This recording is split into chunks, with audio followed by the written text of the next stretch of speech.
Jesus Cristo. Nós vamos entrar hoje na nossa 30ª parábola, depois 31 e 32, tá bom? Então, Escola Bíblica, Parábolas de Jesus Cristo, 30ª parábola, os primeiros lugares. Esta parábola se encontra no livro de Lucas, no capítulo 14, versículos de 7 a 11. Diz assim o texto sagrado: quando notou como os convidados escolhiam os lugares de honra à mesa, Jesus lhes contou esta parábola. Quando alguém o convidar para um banquete de casamento, não ocupe o lugar de honra, pois pode ser que tenha sido convidado alguém de maior honra do que você. Se for assim, aquele que convidou os dois virá e lhe dirá: dê lugar a este. Então, humilhado, você precisará ocupar o lugar menos importante. Mas quando você for convidado, ocupe o lugar menos importante, de forma que quando vier aquele que o convidou, diga-lhe: amigo, passe para o lugar mais importante. Então você será honrado na presença de todos os convidados, pois todo o que se exalta será humilhado, e o que se humilha será exaltado. Amém. Glorificado seja o nome do Senhor. O significado da parábola dos primeiros lugares é bastante claro, né? E fica expressa a sentença do versículo 11, onde lemos: porque todo aquele que se exalta será humilhado, e aquele que se humilha será exaltado. Jesus estava ensinando nessa parábola uma importante lição sobre a humildade. A lição principal dessa parábola é o mesmo ensino transmitido em um dos provérbios do rei Salomão, Provérbios, capítulo 25, versículos 6 e 7. Não te glories na presença do rei, nem te ponhas no lugar dos grandes, porque melhor é que te digam: sobe aqui, do que seres humilhado diante do príncipe, que os teus olhos já viram. Você já foi em uma festa de casamento? Já viu aquelas mesas bonitas, que ficam mais próximas ali, à mesa do bolo? E algumas mesas mais simples. Aí você entra naquela festa e fala: opa, é aquela mesa ali que eu quero. Mas geralmente essas mesas, elas estão reservadas aos familiares dos noivos. Mas você vai lá e se assenta naquela mesa com a sua família, se achando o dono da festa. Aí vem o dono da festa e diga: senhores, por favor, esta mesa já está reservada aos familiares dos noivos. Os senhores poderiam sentar naquelas mesas ali, dali para trás? É lógico que você vai se levantar e vai para lá, mas você vai se levantar humilhado, e você precisar passar por isso. Observe onde estava a sua falha.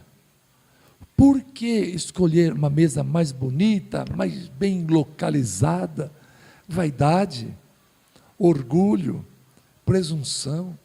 Quando Jesus Cristo nos ensina a sermos humildes, para que se aventurar a sentar numa mesa daquela, se está na cara que já tem pessoas mais importantes do que vocês naquela festa, para ocupar aqueles lugares? Então, Jesus retratou uma coisa tão simples, mas que nos remete a pensar, a considerar, que muitas vezes nós agimos assim.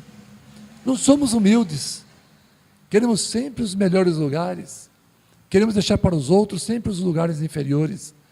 Isso não é ser humilde.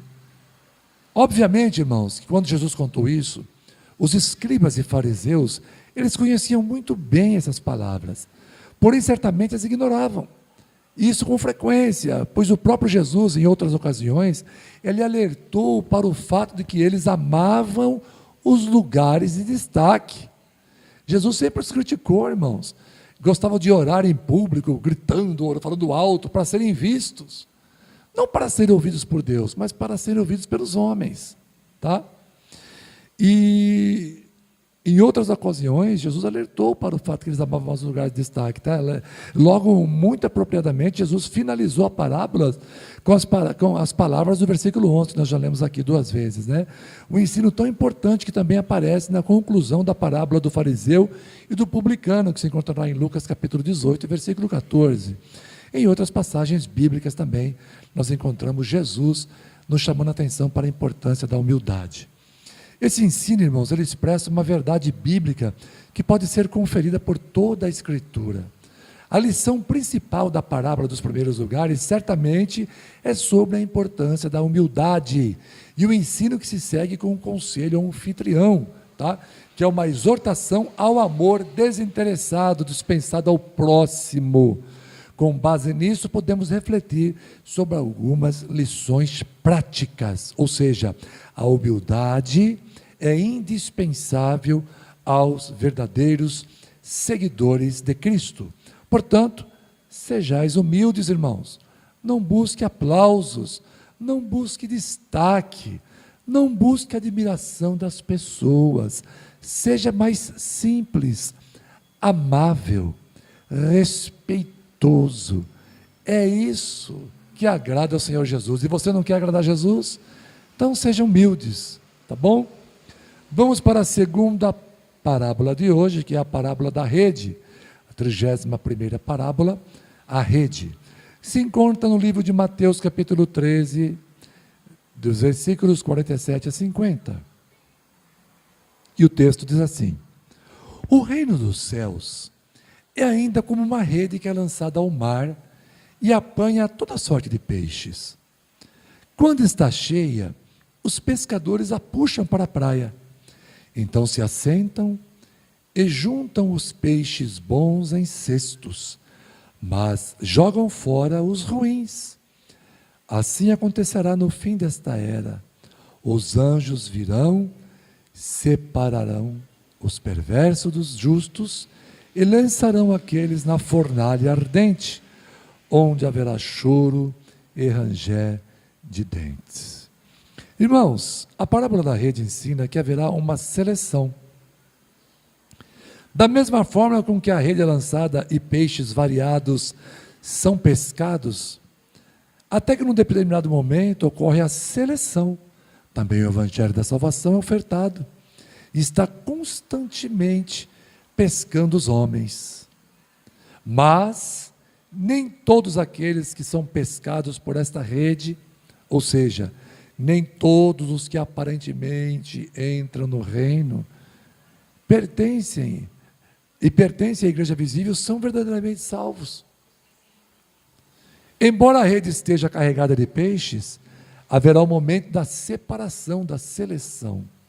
Jesus deixa bem claro que esse momento ocorrerá no dia do juízo. Nesse dia, os anjos separarão os ímpios dos justos.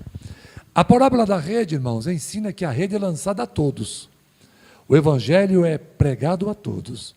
E a rede traz todos os peixes misturados. Muitas pessoas vêm para a igreja, tá? De forma que os pescadores, no momento da pesca, acabam não sabendo, nem podendo como escolher esses peixes. Nesse momento, vem tudo uma vez. De modo semelhante, nós, os seguidores de Cristo, escolhidos para sermos pescadores de homens, não podemos selecionar a quem o evangelho deve ser anunciado. Isso significa que a pregação do evangelho é dirigida a todos, sem qualquer discriminação. E a parábola da rede nos revela que às vezes os ímpios podem ter aparência de piedade. Pessoas ímpias, pessoas do mundo, vêm para a igreja com aquela carinha de santo. E é comum, quando se fala em ímpio, logo vir em nossa mente, né, a ideia de alguém nitidamente distante dos mandamentos de Deus, bêbados, pessoas adúlteras, mentirosos, ladrões, afundados no costume do pecado, praticando as mais diversas formas de perversidades. Nós achamos que os ímpios são esses. Mas o termo ímpio muitas vezes é mais abrangente. De forma que existem ímpios até mesmo dentro da igreja, que Jesus chamou de joio. Já expliquei isso para vocês. Às vezes olhamos para alguém e acreditamos fielmente estar diante de um justo, de um crente, mas na verdade estamos diante de um hipócrita, irmãos. Muitas pessoas aparentemente fazem parte da igreja, mas na realidade, lá no íntimo, só Deus conhece. O coração das pessoas, só Deus sabe como é que está. E elas não possuem qualquer ligação com a igreja verdadeira.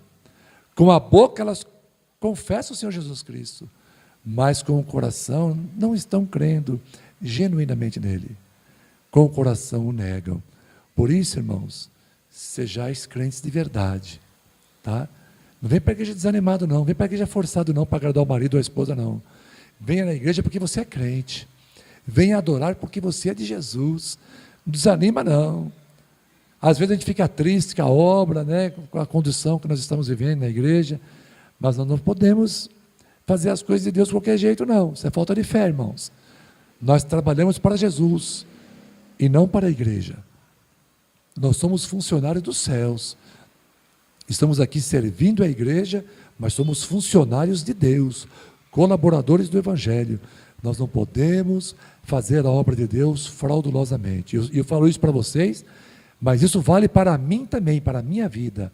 Todos nós temos que viver a verdade, tá bom?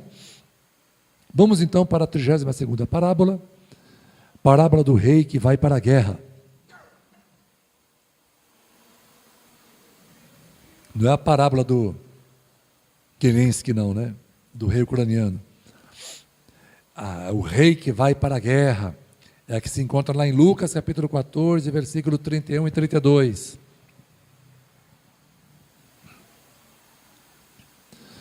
Ou, qual é o rei que, pretendendo sair à guerra contra outro rei, primeiro não se assenta e pensa se com 10.000 homens é capaz de enfrentar aquele que vem contra ele com 20.000.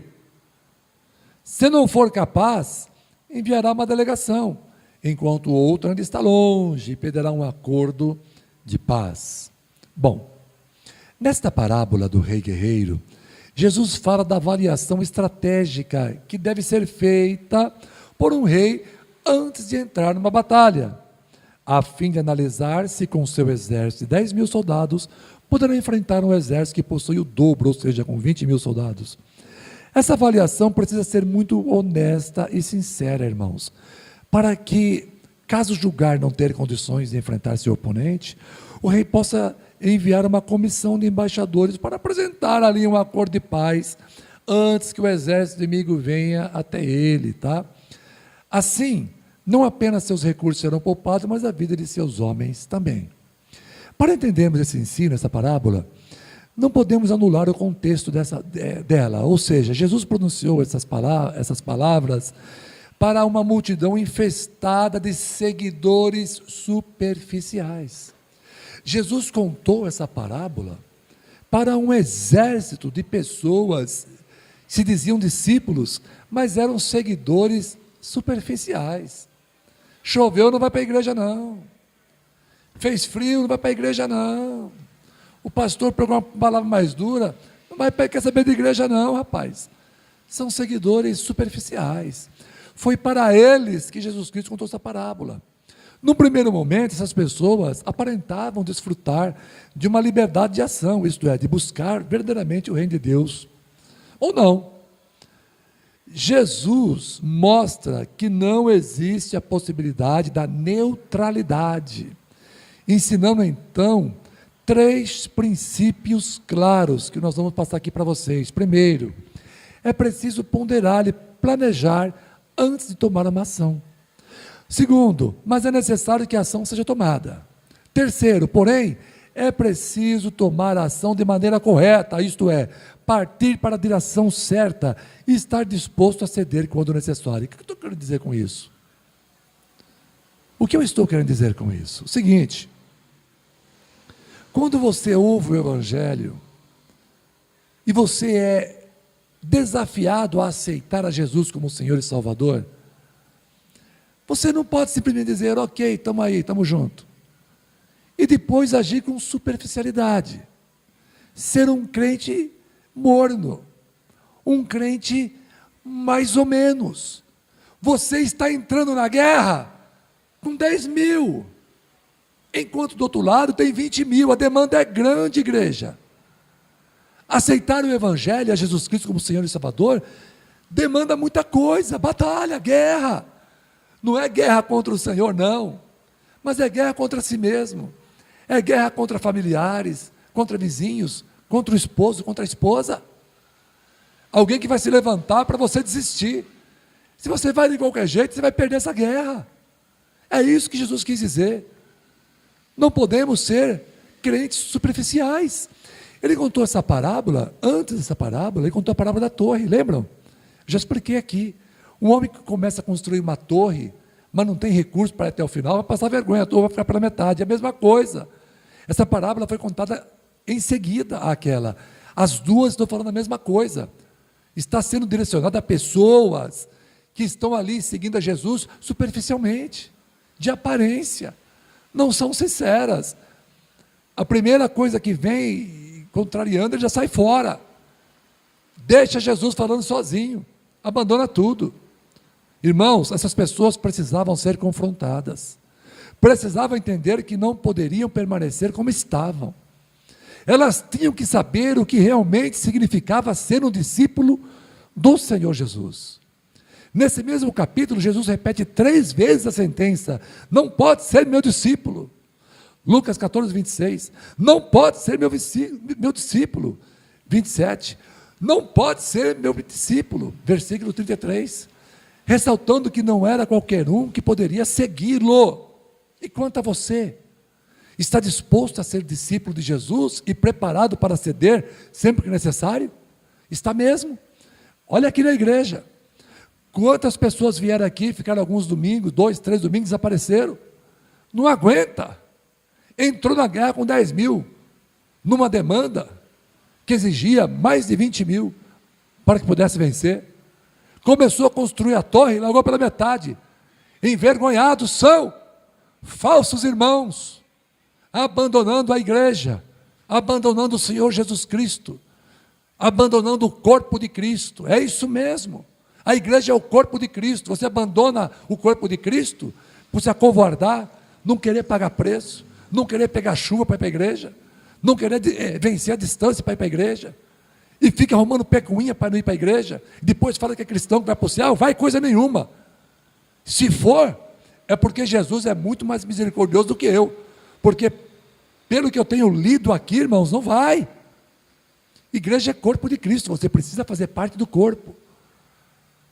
Jesus foi muito claro nessa parábola. Começa a construir a torre e larga pela metade, porque entrou para a construção civil, sem ter os recursos necessários, entra numa guerra com 10 mil, com um exército de 20 mil, vai perder, tem que negociar lá com o outro lado. Pensa bem, avalie bem os riscos. Você precisa ter consciência daquilo que você está fazendo quando aceita Jesus como Senhor e Salvador, quando aceita o Evangelho. O Evangelho não é palhaçada, o Evangelho não é brincadeira. Amém?